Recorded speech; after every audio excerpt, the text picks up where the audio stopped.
Running for City Council, Ward 4, Diane Toman. Hi, Diane. Hi, Bart. Welcome to the show. Thank you. Do you have a bigger button you could wear? No. So this is, I believe, your first time ever running for office. Yes, it is. Wow. Why are you running for City Council? Because I noticed after attending a few city council meetings, the problems that are evident. But mostly because they're not listening to the residents about the roads, the assessments, and the water bills. All right, so the problems are evident to you. What do you see as our city's biggest problems? They are not planning out appropriately. Why put in 100 new homes when you don't have roads that are in good shape? Who wants to live in a community like that? And a lot of people are complaining about the roads and the water bills and moving out of Jackson. Let's talk about these three things. The roads, for one, how do you pay for them? Well, we have to look at the budget and get rid of non-essential departments maybe for a while until we get to the base and get that all done. Get rid of a non-essential department. Like what would you consider non-essential? I'm not going to say right now. Okay, but there are some? Yes, there is. There's always that. And instead of putting all the money into 3 silos, let's look at the whole picture. We got to do this, and then we can build houses. What about water? I think I've seen in your flyer, we got to lower the water rates. We got to lower them back to 2022 at least. Because the city has got, I know the guest before me was here, we've gotten a lot of money that they aren't coming out forward with. Maybe we need a line item balancing sheet. This is what we received, this is what we've spent. I know they got 125 million just for chemicals.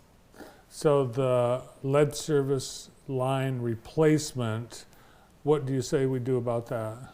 That's part of it. I have talked with Kathy Schmaltz on that, and she came to a city council meeting. And then building 100 homes. You don't want to do that until? We get our roads fixed and our water system. We have equipment in the water system that's 100 years old. We need to change that. So these homes, do you think we have a shortage of housing? I don't think so. If you go around, you see all of these houses for sale. And I do know that my daughter and son-in-law just sold their house on West Washington, and there was a bidding war on that. But I think that has more to say with the location rather than other places. Popular neighborhood. Popular neighborhoods, yes, yes. My neighborhood on the north side is more popular with older people and commuters. Tell us about Ward 4. What's unique? What specific issues or problems are there in your ward? In Ward 4, the people talk about the roads and about the water system, the water bills, and the sewer system.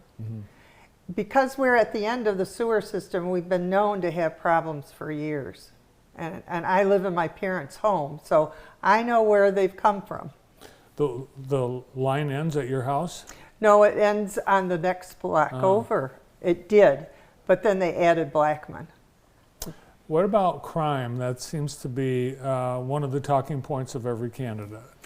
You know, I haven't heard a lot in Ward 4 about crime, but when I was door knocking for Steve Ann Sweeney and for John Wilson, I did hear a lot in 2 and 3 on crime.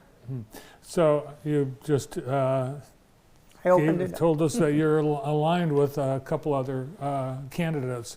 It's a nonpartisan race, so we don't have Democrats or Republicans as declared. Correct. But why your alignment, support of those candidates? How are you working together? We're working together. We have a group of about 15 to 20 people who door knock for different candidates.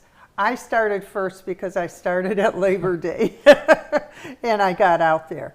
And we would work on the weekends only and do that. Then we switched to Steve because he had, with his job, is out of the city sometimes. Was there something that happened, something you saw, because you've never been in running for office, that you said, oh my gosh, that's it, I'm running for office? I'm tired of what the city looks like in the sense of the roads. I retired March 2nd, broke my ankle the next week at my daughter's house.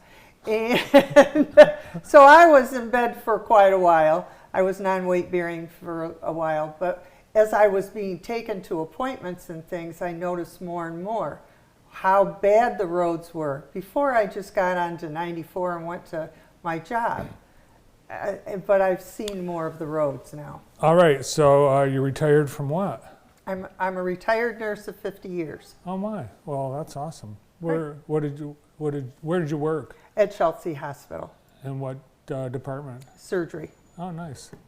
So were you able to be the nurse for your own ankle surgery? No, I had that done at Henry Ford. All right, tell us a bit about, besides your 50-year nursing career, about your family and outside of politics. I have 4 children. I have a stepson and 3 of my own. I've been busy through the years getting them through school, through college, married, etc. And also my husband passed away 7 years ago. I'm sorry.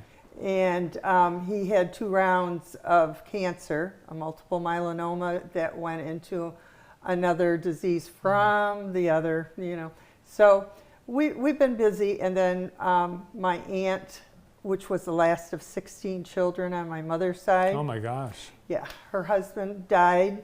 He was 10 years younger, but he died before her, and she had dementia in it. And so my cousin and I took care of her till she passed last year. So suddenly you have free time. Now I have free time, is right. What would you say your first priority, your first issue you want to tackle should you get elected? The roads. I had a feeling you were going to say that. And lowering the assessments. Now, do you live on a street that needs new road? No, but my son does. Did you have to pay for it when they did your road? No. No? No. Did you have to pay for Michigan Avenue? No. You didn't either. Yeah, I don't remember that.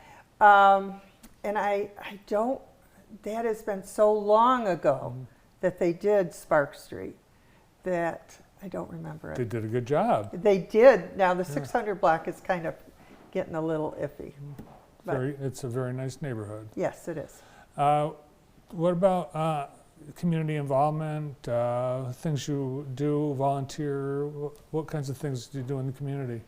Well, I haven't had much time to volunteer with my aunt. And in fact, when Becca was having her twins, my aunt fell at the crossing at just about the same time. Wow. And broke her knee. So I had to wait to get up there to see them. But Becca's doing well with the twins now. All right. If you had another minute, which you do, to speak to voters in Ward 4, anything else you want to add? I think that I come with life experience, to say the least. I just turned 70, and I've been a nurse for 50 years. I have worked labor and delivery. I've worked critical care. So I brought people into the world and helped them out. My last 20-some years was in PACU, and I also taught nursing informatics. I did the conversions to Cerner at first and then to Epic. And that was my last job. Great. Well, we wish you luck, and thanks for coming in today. Thank you. Candidate for City Council, City of Jackson, Ward 4, Diane Toman. We've got